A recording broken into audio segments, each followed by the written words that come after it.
Amit Saha. Amit is currently a software engineer at freelancer.com in Sydney. He's the author of Doing Math with Python. So if you want to check out his book, he has a copy of his book here if you want to have a look at it. He's also the creator and maintainer of Fedora Scientific, a Linux distribution targeted towards computer users in the educational, scientific, and numerical fields. Thank you. Thanks, Goody.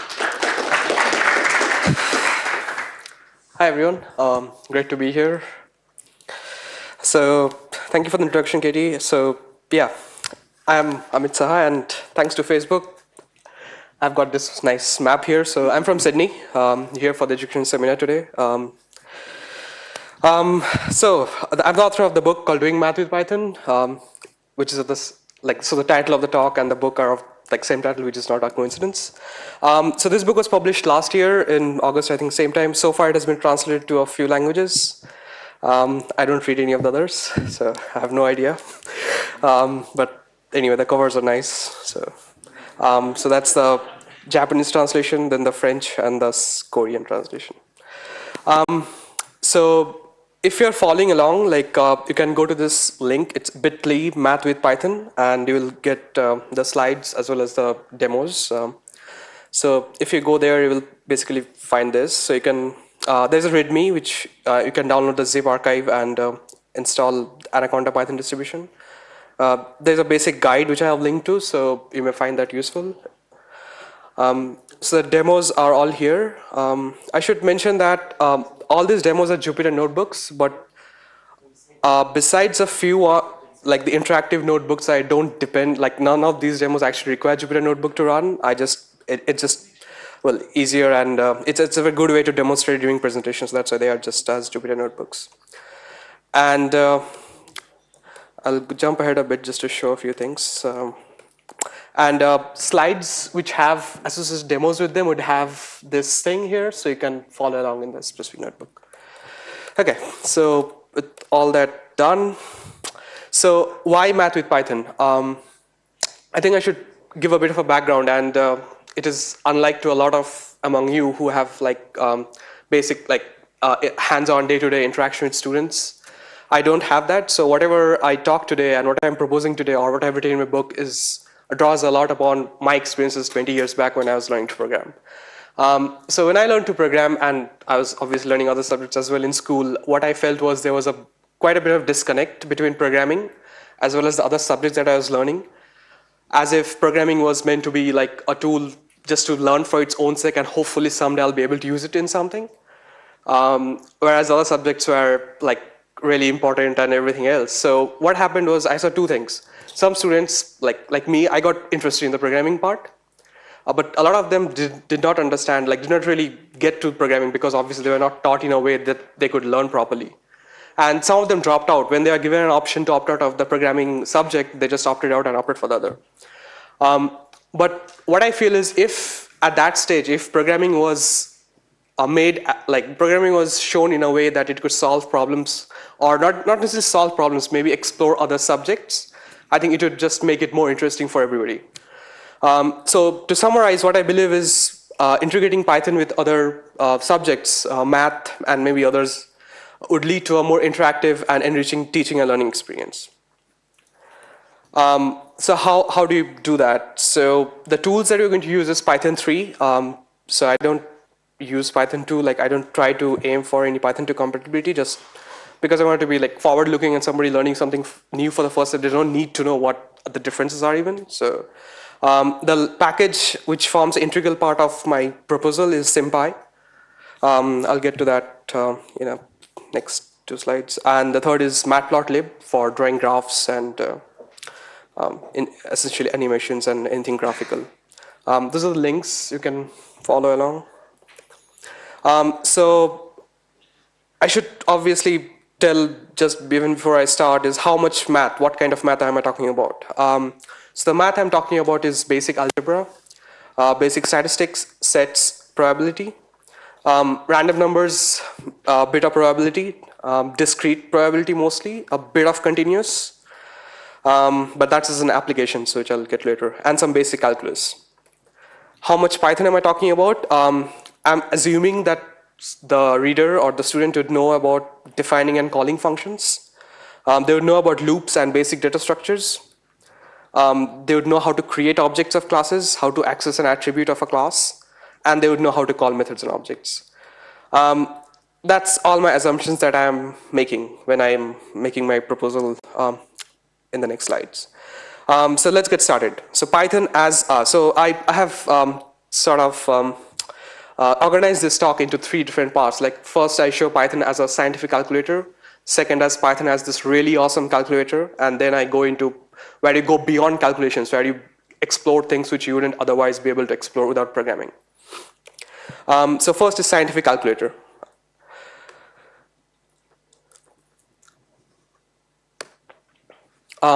I assume a lot of us among us here are familiar with the standard math modules. So greatest common divisor, pretty simple, factorial, or we can do things like validate simple known results, like when you're learning or teaching trigonometry, like this sine square theta plus cos square theta equal to 1.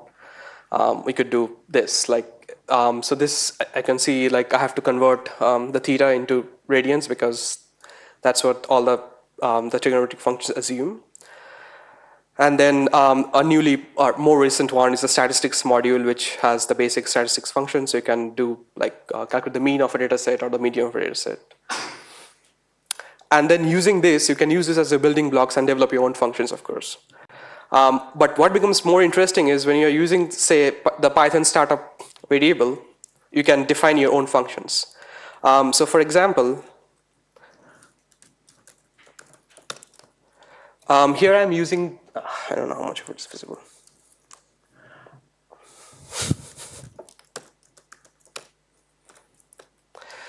So this is I'm starting the idle editor. Idle 3 is the Python 3 version, of course. And I'm just specifying this file, which has some of my functions defined. So when I start the interpreter now,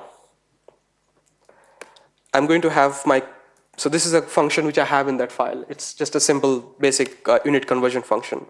So when I start the Python interpreter, I have all these custom functions ready for me to use. So I can basically say, okay, what do I want to do? So, and similarly, I think I have another function defined, but anyway. So that's the idea, so which is you can use the built-in modules and write your own functions, your custom functions, whatever calculations you may need to do all the time. So what it gives us is we don't need to do this import math. We don't need to import the module itself. It is already there when you start the interpreter.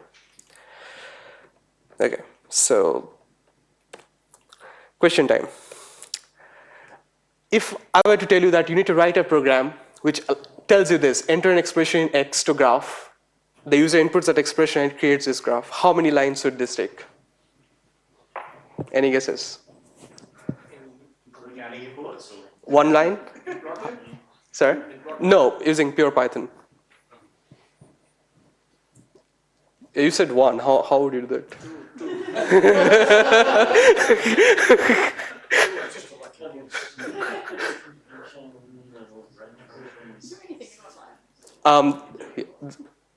you load up like matplotlib and then above that like it's the basic linspace? Yeah, that would be one approach, but that would that's definitely one approach I would take, which is generate these numbers in a certain range and then plot it. That would be one approach. I don't know how many lines that'll take, but I'll show an approach in a few minutes, which will basically allow you to. But the problem with that is the function that you're trying to plot, that would be needed in your program. You wouldn't be able to take x squared plus x plus 1 as an input, right? So that's a drawback. I'll show you a program in like few minutes, which is of 4 lines, and it allows you to enter any expression in X, and it'll draw the graph. Okay, so to do that, which is where I start my second part. We'll need SymPy's help. So I'll start off with some SymPy basics.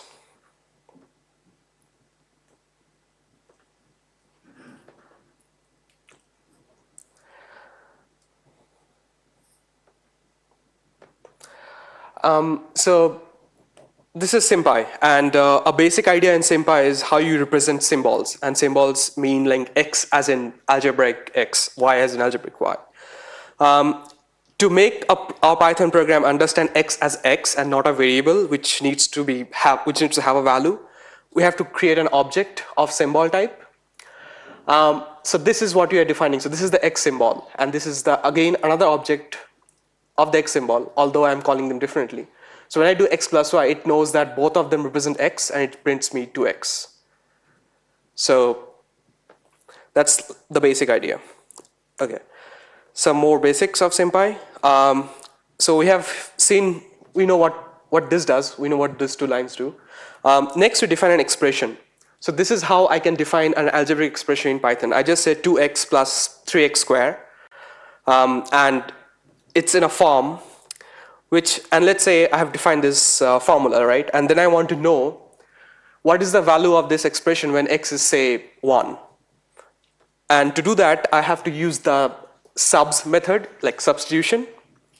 And it is used to provide basically the value of x that I want to substitute. So it essentially means that, okay, my book is not happy.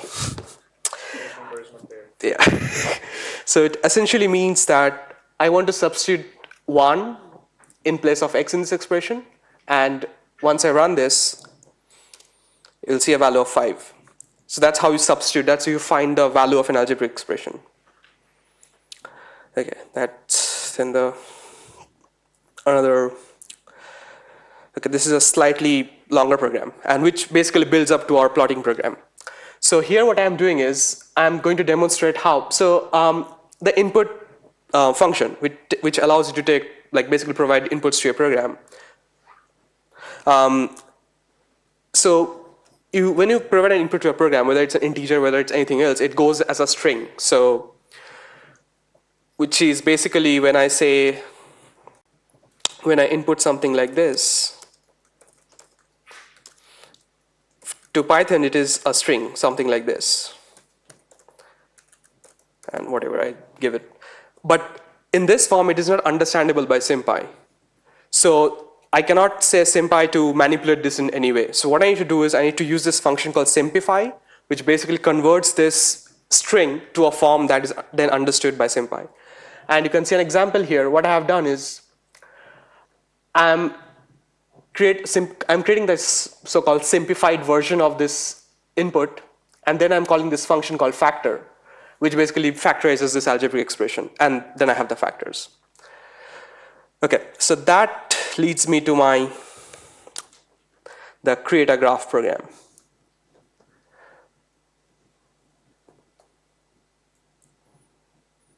So that's your 4 lines. So in fact, I don't even need this 4. This is not even needed. So that's actually 3 lines. So I don't need this either, but I'll leave it here. So let me do this first. For those not familiar with Notebook, I need to do this so that the graphs are displayed in line. When I run this, it'll ask me to enter an expression, which will be hopefully soon.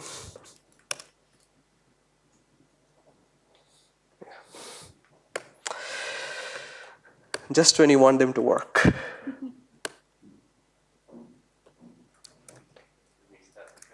Yeah, that's exactly.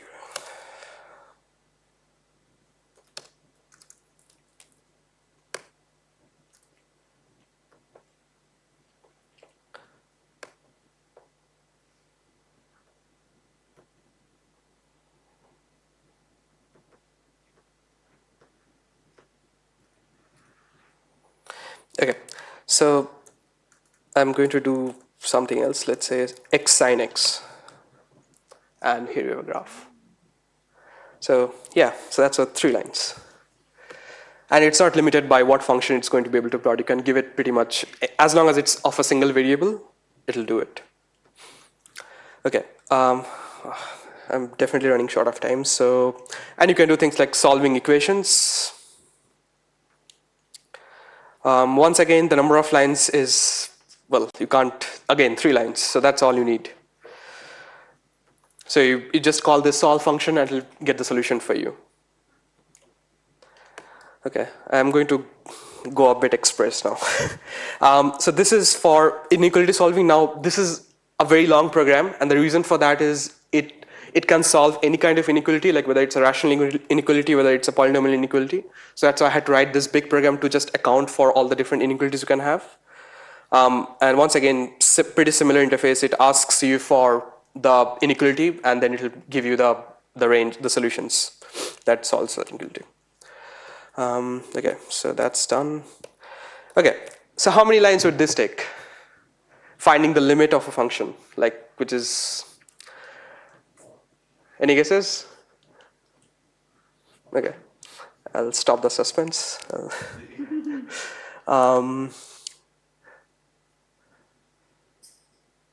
Once again, 3 lines. So all I do is, the symbol is now familiar. Limit is the class. Well, yeah, it's a class. The class which is responsible for, not responsible for, like, which is going to be useful for us when you want to find the limits of functions. So all I need to do is I create an object again to represent that x is x. I'll get to that in a minute. But the more important point here is, here what I'm telling is I want to find the limit of the function sine x by x as x tends to 0. So when I just create this and I run this cell, I get this expression which is very familiar for like all of us when we learn to do math essentially. And this magic happens because of this init printing system. This is basically SymPy's own function, right? So it basically detects that it's a notebook, and so it renders it very nicely. That's using MathJax again.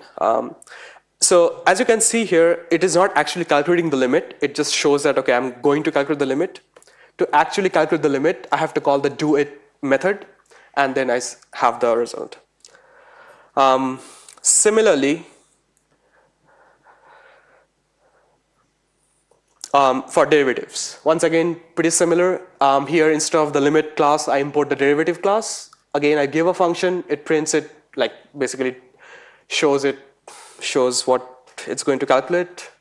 And then again, I just call this doIt method, and it gives me the derivative.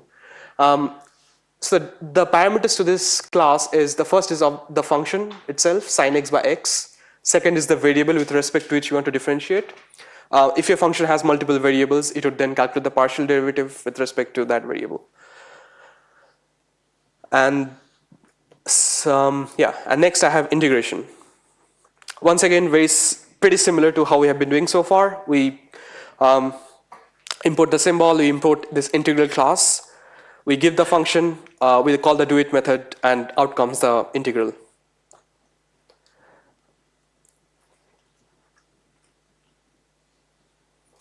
So that was indefinite integral.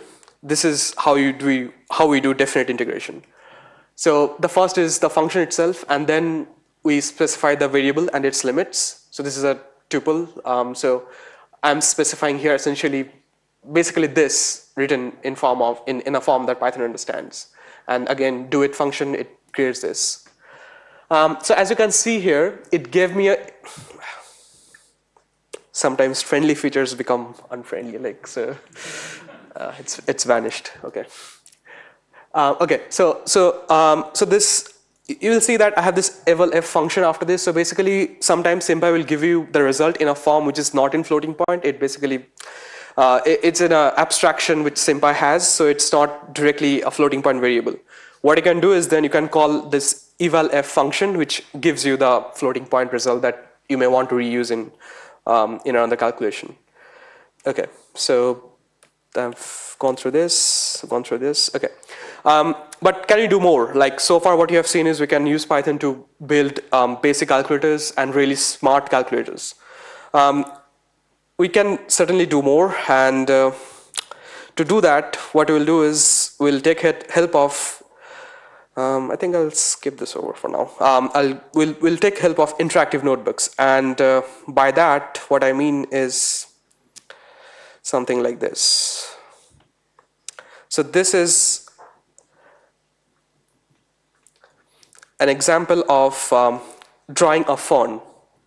Now this combines non-uniform probability, which is well, one of the things I was going to discuss, but I don't have the time to, This combines plotting graphs. This combines interactive widgets. So when I run this, hopefully, I'll get a nice slider.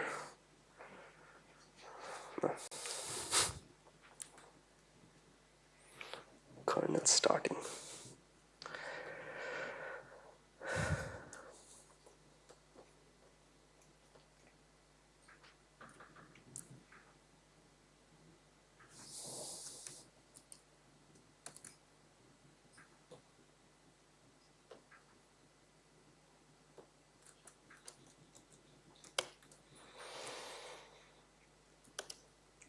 You would imagine everything would work.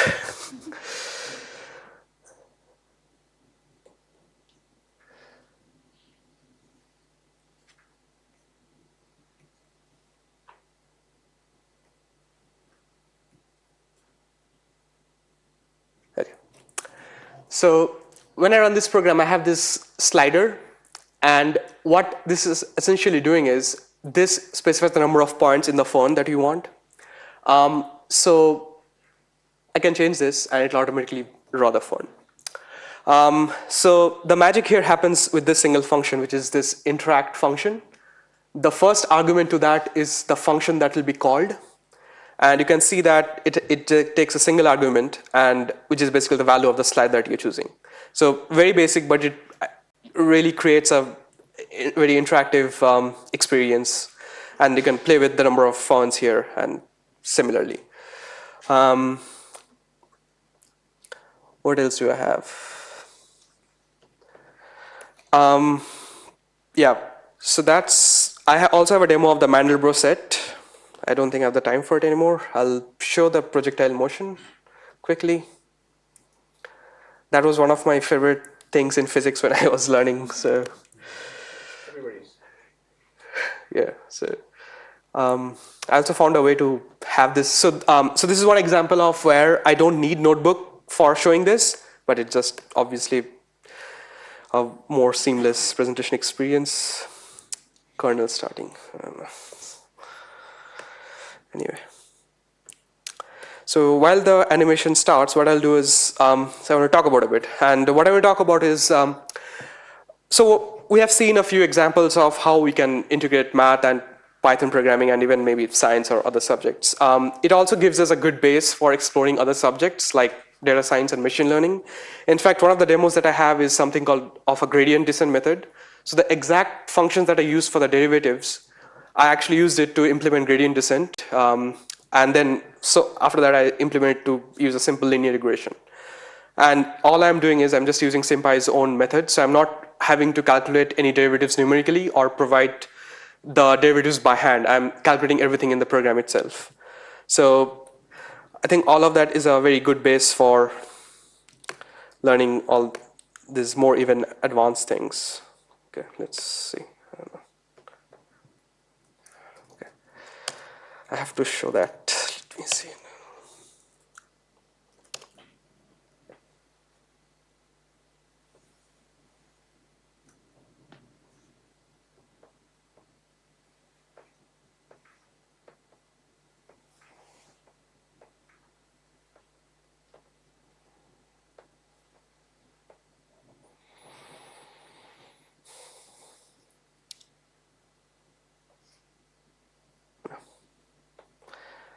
Has decided it's not going to work, so maybe I'll try and run another demo.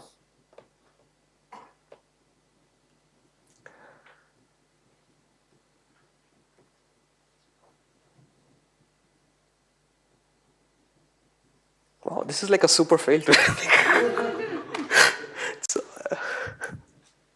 There was a talk about internet failing and how many things. no, it's not. It's not internet. It's localhost. It's all localhost. Localhost. Yeah, it's localhost is failing. It's okay. Well, the animation happened and we didn't see it, but anyway. So when I run this, so yeah, I mean that's that. I think what this allows us to like basically experiment with projectile motion, understand what happens when you change the initial velocity or you change the angle. Here I have specified like the fixed initial velocity of 60 and an angle of theta, and so basically allows us to explore various things without having to go to the field and throw balls. Like so that's an okay. I'm going to give one last shot at making this work. In the meantime, if you have any questions, please feel free and ask so that I don't waste time.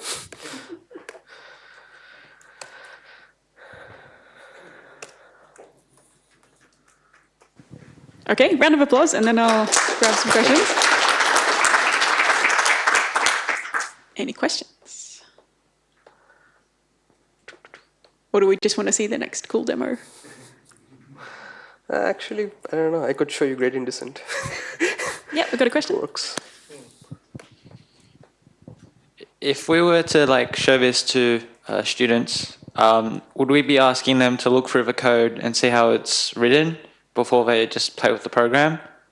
Would that generally be it? And so does those little smart calculators have like things that you can cut and chop and allow the students to maybe build their own sort of things? Yeah, pretty much. I guess that's pretty much the idea. Like, so I guess explain the math a bit, and then basically show what it would look like in a Python program, and then build upon it, and just that's pretty much the idea. Is the Jupyter Notebooks like a requirement, or can No, other not at all. IDEs be No, used? not at all. Like, so the main reason I've used it, it's just easier to because it's seamless. I have the output there, so it's not a requirement. Except for the ones where I showed the sliders, those are Jupyter Notebook features. Yeah. I mean, one of the challenges that we've had when we show this kind of stuff to maths teachers is they come back to us with statements like, "Oh, but if students haven't done 100 simple differentiation problems, they're not going to actually know what differentiation is," which I think is ludicrous because getting caught up with the computation aspect of it takes away from understanding the math. So how would you propose, once a student's built something like this, teachers, I guess, investigating this in a more kind of genuine, real, applied way? Like, how is that going to change, or what implications is that going to have for what they actually do in maths class, and how are they going to cope with that? Because I would argue that it meets the needs of the Australian curriculum better than their current practice does, but they may think otherwise. So this is a proposal. Obviously, I don't have any experience. So the way I guess it would work is, first, okay, so this is first they learn the math, right? I mean, obviously, you'd need to know what the derivative of sine x is, for example. I think the next step would be to use that in some sort of a practical way. Like, for example, use it in a way where you would use that. So once you know already what the derivative of sine x is, there's no point in in a program, you can just make a program do it once you know the math. So I guess, for example, like the gradient descent method is it sounds very fancy. It's big. I didn't learn it in school. That's all absolutely true. But I think that's a very good way to apply that in a context where you don't need to worry about knowing the formulas anymore. You know the formula. You just want a program to do it. But once you make a program do it, you know that your programming class is going to be also useful for doing all these other things that you're learning, not necessarily limited to like solving like printing a Fibonacci series, for example. So yeah, it's fuzzy. I know. Like it would be like you're trying to substitute like students like pen and paper experience with programs. But yeah, I think there's a somewhere in between where I think like it would just make the students more interested in both subjects that way. Okay, yeah. I'm a teacher, but I never used Jupyter before. So if I want to try this, where should I start? Or you have a book to recommend? I don't know actually about books with Jupyter Notebook, but you could easily start. I mean, you could start simple, right? You could start with something like this. So ideally you would write this in a program. Let's say you would write a program, you would write it in a file. Yeah. Or the mechanics of actually getting and running Jupyter. Oh, okay. So are you? Okay. So I'll get to that next. So if you have to do it in a program, you just write these files in a file and then run them either in your IDE or using the Python command line. So you could start with like this, right? Instead of doing this, you could write it here. And then you have that output. So I think this is the kind of, you could start it this way, and then you could probably, there are other projects like NB Grader, which people use for classroom grading. So there are all sorts of things. So I guess that would be one approach. The way you'd get it is, I think Anaconda Node, are you familiar with the Anaconda Python distribution? Sorry? Yeah. So if you download that, you would get Jupyter Notebook straight out of the box. So all you need to do is run this command, like, not sure if you've seen. So here, for example, all I'm doing is, it's lost somewhere. Down, Jupyter Notebook. down a bit, up a bit. Okay, yeah. All I'm doing is running a single command. It starts, it's a server program, so it starts and then your browser window opens and it shows you like all these files that you have. So yeah, I guess you could start that way simple. I mean, I'm not experienced Jupyter Notebook user either. Like I have just been using for my demos and everything. So, but there are resources, a lot of resources which basically would help you. I think there's a Jupyter for Teaching Google group where people can recommend things. Cool. One more question. It's sort of really a part answer to the question about trying out Jupyter and getting it installed. One thing that's useful is there's a website called Wakari, wakari.io. It's basically a notebook server running in the cloud that you can just sign up for an account and you can just play with it without having to install anything and figuring that out. So it's a good way of sort of kicking the tires before you learn a bit more about how to get things installed. Cool. All right. Any last questions? Okay. Thank you, Amit. Thank you. So all the demos that didn't work here would all work if you try it locally. So yeah, give it a shot and you feel free to use it in any way you feel possible. There's no licensing restrictions or anything. So as long as you get something useful out of it, it'll be great. Thank you.